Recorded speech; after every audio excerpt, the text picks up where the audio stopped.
Eu acho que os BRICS estão defendendo a soberania brasileira. Acho legal que se defenda a soberania brasileira, mas eles estão fazendo isso pelos motivos errados. Quer dizer, o que é motivo errado? Ele está fazendo isso porque ele quer que ninguém mexa na soberania dele. E não porque ele está preocupado com o Brasil. Ele quer criar precedentes para que ninguém interfira em todos os absurdos que eles fazem lá dentro. E para o Brasil, que é uma democracia, é complicado se comparar as coisas que Rússia e China fazem e o que o Brasil faz. Ah, mas o Brasil é uma democracia que faz tudo certo. Óbvio que eu não estou dizendo isso. Óbvio que o Brasil faz um monte de absurdos em termos de violações e tal. Mas nós fazemos porque nós erramos, porque a gente não consegue entregar. E não porque a gente tem como princípio é normal fazer. E essa é uma distinção que as pessoas não conseguem entender. A Rússia e a China têm como princípio que é normal fazer certas coisas, pelo modelo político deles. E aí quando eles escolhem... não, a gente não quer intervenção, a gente quer respeitar a soberania... Não é porque eles estão falando assim, na questão ambiental é injusto com o Brasil. É porque eles estão sabendo as tremendos absurdos que eles estão fazendo internamente e não querem que ninguém aponte o dedo para eles e fale nada deles. E para mim esse é o problema do Brasil, se apoiar numa aliança com um grupo onde poucos são parecidos com nós. E aí, de novo, ressalto, tem uma diferença entre o que nós queremos ser e o que nós aceitamos como certo e errado. A gente não consegue ser, mas a gente sabe que o nosso caminho é para cá. A China não sabe que o caminho dela é para cá. Ela acha que o caminho dela é para lá. É dominando, é acabando com liberdade, é imposição, é um cara no poder para sempre e assim por diante. E aí, o que eu entendo é que... quando o Brasil faz isso, ele perde um pouco da legitimidade do argumento dele. Porque o argumento de que nós preservarmos vai comprometer o nosso desenvolvimento enquanto os outros não preservaram e se desenvolveram, o argumento está do nosso lado. É óbvio que está errado. Agora, quando você se junta com a Rússia, que está invadindo um outro país, com a China que tem um genocídio, assim por diante, todas as outras histórias que estão acontecendo, aí você fala assim, mas, tipo assim, essa é a turma que você se juntou para... Tudo bem, talvez não tenha outra alternativa, né? Não tenha como empurrar o G7 a fazer o que eles querem, mas eu acho que, sei lá, a gente tinha que pensar em caminhos melhores, porque uma aliança com os BRICS desse jeito, eu não acho que ela vai necessariamente dar para o Brasil o que ele quer. Basicamente, tu não gosta do BRICS, então? Tu não gosta desse bloco? Eu não acho que ele serve para nada. Assim, acho que ele foi uma coisa que nem o Ricardo falou, né? Ele foi criado por uma razão... Foi criada, não. O termo foi cunhado sobre um grupo de países que valia a pena investir. Ponto. Mais nada. Não é um bloco de verdade. Não, esse grupo de países ouviu, achou legal o termo e falou assim, vamos se juntar. Só que assim, vamos se juntar, também não aconteceu nada de relevante nessa junção até hoje. Criaram o banco. Tipo assim... Quando fala de BRICS, então a gente basicamente está falando de países emergentes do ponto de vista dos outros caras, né? Os maiores. Só que aí tem um outro problema, que é achar que essa ordem que os BRICS estão construindo vai ser democrática. E não vai ser exploratória do mesmo jeito que a ordem que os países ocidentais exploraram, tiraram vantagem, seja em colonização, ou seja na hora que eles puderam. Porque, desculpa, a China já está fazendo isso, ela já está tirando a vantagem que ela quer com os pequenos. Ela não faz isso com o Brasil ainda, que o Brasil é maior. Mas a relação de todos os outros países menores com a China já é de total submissão, imposição, pressão, bullying. Tudo que a China pode, ela já usa. E a Rússia também. Vide a relação dela com os seus vizinhos. Então, eu não acho que o mundo idealizado pelos BRICS vai ser um mundo democrático. Ele vai ser um mundo de poder. Ele vai ser um mundo de poder igual o outro, só que piorado, porque eu acho que o outro não tem limite. As pessoas gostam de criticar e falar, os Estados Unidos tem interesse. Tem. Mas tem alguns limites, porque existem alguns valores que estão alinhados com as coisas que a gente acredita, sei que vocês acreditam, que são as melhores. Democracia, por exemplo. Tem certas coisas que os Estados Unidos não faz. Tipo, pode fazer uma hora ou outra, mas ele não faz isso categoricamente. E quando se descobre que isso foi feito, dá problema. Tipo, a coisa aperta. Tem crítica, tem... tem um monte de coisas. Snowden. Por que não tem Snowden chinês ou russo? Não tem. Aí todo mundo, né? Aquela frase comum. Todo país espiona. Todo país espiona. Todo país tem espião e usa de espionagem.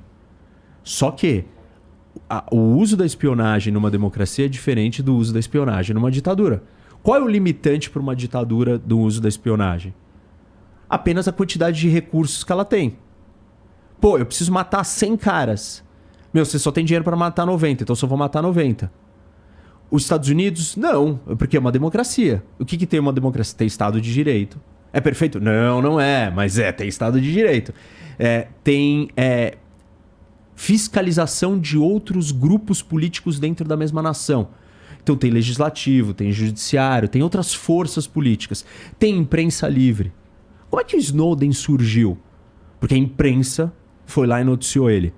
Por que ele não tá morto, envenenado? Porque os Estados Unidos não vai fazer isso agora. Não dá pra fazer isso. Eu acho que é porque ele, na verdade, tá refugiado mesmo, né? Se eles quisessem matar ele, eles vão lá e matam.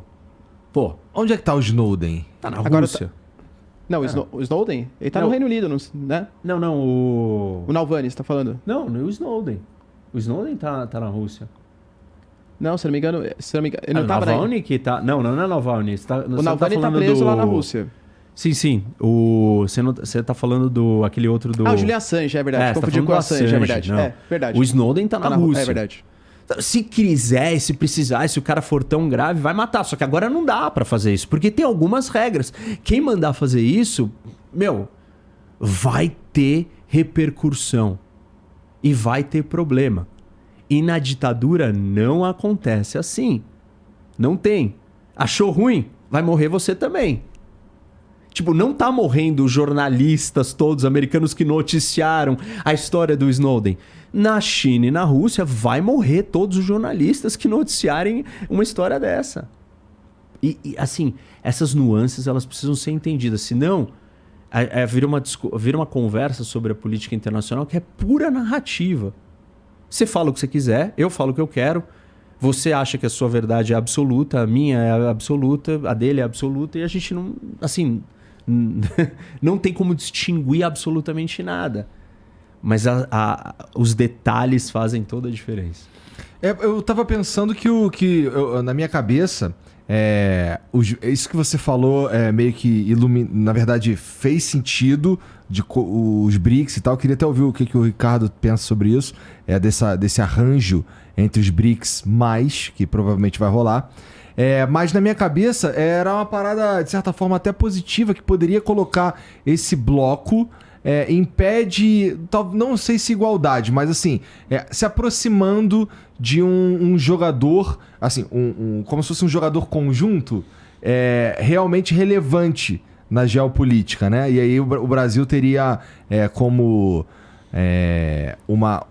um representante importante desse bloco mais espaço na brincadeira, né? Mas aí agora eu já não sei. O que você acha? Então, eu sou mais dessa visão também, porque eu acho que a gente consegue sim fazer parceria com os outros países dos BRICS sem necessariamente aderir ao modelo, que eu concordo assim. Eu acho que a nossa democracia liberal ocidental tem uma série de problemas, mas é superior ao modelo chinês, ao modelo russo, com toda certeza. Mas acho que a gente consegue manter parcerias que são benéficas pra gente, porque, entendeu? Eu falo assim, a Rússia e a China querem formar uma ordem geopolítica mais democrática. Democracia com eles como liderança dessa democracia dos BRICS, é claro, tá? Então, mas aí você acha que vai ser democrática? Não, isso que eu falei, não quero. Tá, todas as nações somente pensam nos seus próprios interesses só, tá?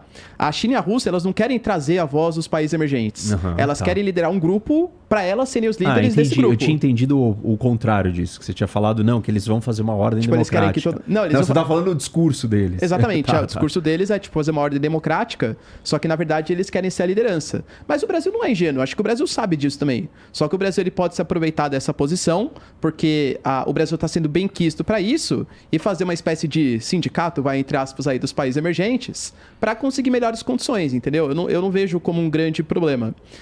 Da mesma maneira que a Rússia comete uma série de absurdos e problemas graves, que nem eu falei, a democracia liberal ocidental é muito melhor que o modelo russo, por exemplo.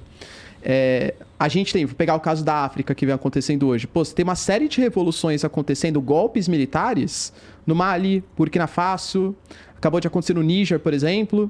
Pô, são governos, são golpes que estão acontecendo muito possivelmente financiados pela Rússia. A Rússia fala que não, mas todos esses países têm a atuação do Grupo Wagner, mas parte da população apoia esse negócio. Por quê? Fala assim, pô, beleza, a gente sabe que a Rússia não é perfeita, talvez, né, agora a Rússia vai ser a grande salvadora porque não tem muito discernimento, mas a gente está cansado da exploração que a França fez. O Níger, por exemplo, é a 7ª maior reserva de urânio do mundo.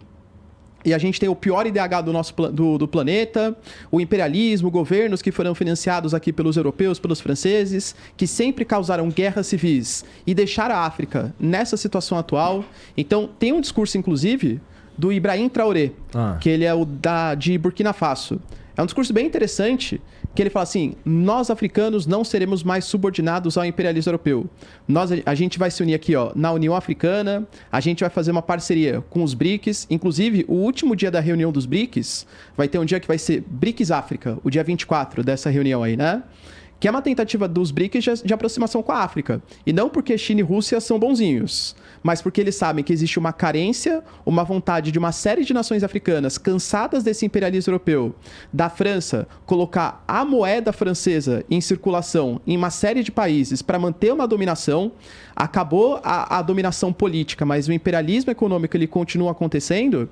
Então, a Rússia e a China, os BRICS como um todo, sabem desse anseio por maior liberdade angariado pelos sul-africanos, e por isso que a Rússia está conseguindo conquistar mais territórios. Então, acho importante esse movimento de maior autonomia. Se associar economicamente junto aos BRICS, não quer dizer, na minha concepção, que o Brasil precisa concordar com o sistema político russo ou o sistema político chinês.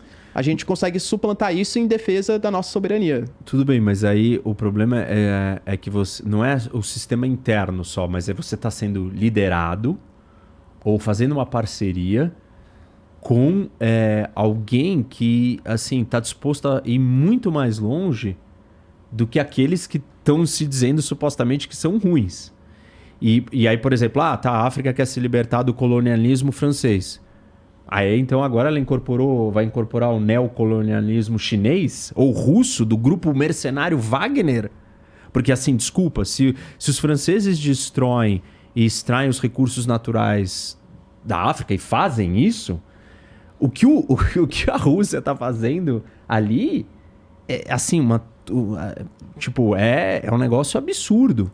O que o grupo Wagner faz em todos esses países que você citou, e a presença deles na exploração de minas, de ouro, de diamante, de uma série de recursos naturais, de atividades criminais. No Sudão mesmo. No exploração Sudão, de ouro. Exato. Então, tá bom, você está trocando a França pela Rússia ou pela China. A armadilha do endividamento, que é uma política externa chinesa, de ir lá e falar assim, olha, vou construir a maior projeto de infraestrutura do planeta, que é a nova Rota da Seda. E aí ela faz isso, e aí ela está ligando centenas de países, mais de 100 países estão parte desse projeto, e ela está conectando todo mundo, e ela vai construindo assim, projetos de infraestrutura gigantescos, que nenhum desses países tem esse dinheiro. Mas claro que eles querem, né? Pô, quem que não quer uma grande estrada, um grande porto, um aeroporto? E aí a China fala, não, eu financio. Aí o país fala, pô, legal. Só que o que acontece? O país não tem como pagar aquilo, não tem como ele ter uma obra faraônica daquele nível para o estado de desenvolvimento que ele está. Uhum. E óbvio que ele começa a dever dinheiro para a China. Isso é tudo parte de uma estratégia de domínio desses países. Mas não é mais ou menos o que os Estados Unidos, o FMI, o Banco Mundial sempre fizeram também? criar uma situação de dívida, uma situação de dependência. É por isso que eu não acho que a China seja boazinha, nem a Rússia seja boazinha da história, não é isso. Mas eu acho que eles estão aproveitando muito o anseio de uma tentativa de liberação desse domínio dos países desenvolvidos. Sim, para escolher um outro domínio igual. Porque eles acham que eles vão ter muito mais voz nesse momento. Eu não acho, de novo, eu não acho. Só tô tentando explicar o porquê tudo que eles bem, estão tentando mas se aí eles estão aproximar. sendo tão ingênuos assim. Tipo, eles já viveram isso uma vez. E aí agora eles estão olhando para os outros e falando, não, tá tudo bem, com esse tá tudo bem. Talvez eles vejam, né? A China fazendo um monte de investimentos, o Putin tentando fazer algumas parcerias geopolíticas por meio do Grupo Wagner, com algumas lideranças, com algumas ditaduras militares. Pô, e Rock, é uma vontade popular em uma série de países. Você pega, por exemplo... Mas também é uma vontade, mas também é uma crítica popular em vários desses países anti-trabalhador chinês, porque várias dessas obras, elas não empregam africanos. Os chineses mandam a sua mão de obra. É uma escapa de investimento, né, dos chineses, com certeza. E aí, aqui que os africanos estão falando, isso daqui não tá me dando emprego, tá endividando o meu país, tá quebrando. Aí depois isso daqui vai virar um território chinês, vai virar uma base chinesa aqui dentro. Ok, existe uma parte da opinião pública que está a favor, mas está surgindo e crescendo cada vez mais uma crítica também da opinião pública em relação enfim, às estratégias desses países. Mas e no Sahel, por exemplo? No Sahel, Burkina Faso, Mali e Níger, todos passaram por golpes militares, pelo menos até o momento, majoritariamente apoiados pela população. Uma população cansada desse imperialismo francês. É que ali tem um outro elemento. Que é o jihadismo? O jihadismo. Hoje, essa região do Sahel da África é a base do movimento fundamentalista islâmico terrorista no mundo. Tipo, não é mais o Oriente Médio o foco do fundamentalismo. O foco tá ali, você sabe, tá no Sahel. Então, o que acontece? Você tem uma situação de decadência de desenvolvimento, tem uma violência extrema com grupos fundamentalistas e aí tem o surgimento do grupo Wagner da Rússia falando assim, nós vamos trazer ordem aqui. Então nós vamos lidar com esses jihadistas, eles estão combatendo os jihadistas. E no fundo, assim, para mim é só uma repetição do ciclo, são mais uma vez ditadores militares. O caso do Níger, o presidente que estava lá, que foi eleito, os resultados que ele trouxe, tanto na área de segurança e de desenvolvimento econômico, foram fenomenais. E ele era uma democracia, ele era um cara eleito democraticamente, que estava conseguindo dar conta da segurança, mas, claro, não tinha o apoio da Rússia e do Wagner. E a Rússia e o Wagner apoiaram a junta militar que deu um golpe e derrubou ele. Então, nesse caso, eu acho que o Níger andou para trás. Aí você fala, mas o Níger tem a 7ª maior reserva de urânio e não é desenvolvido e a França compra o urânio dele. Ok, mas ele estava avançando e eu acho que é melhor que ele avance com uma democracia do que ele não avance, porque eu não acho que ele vai avançar, com o grupo Wagner no poder, entendeu? Então, assim, é triste, porque, na verdade, o que a gente enxerga é a África presa à mesma dinâmica.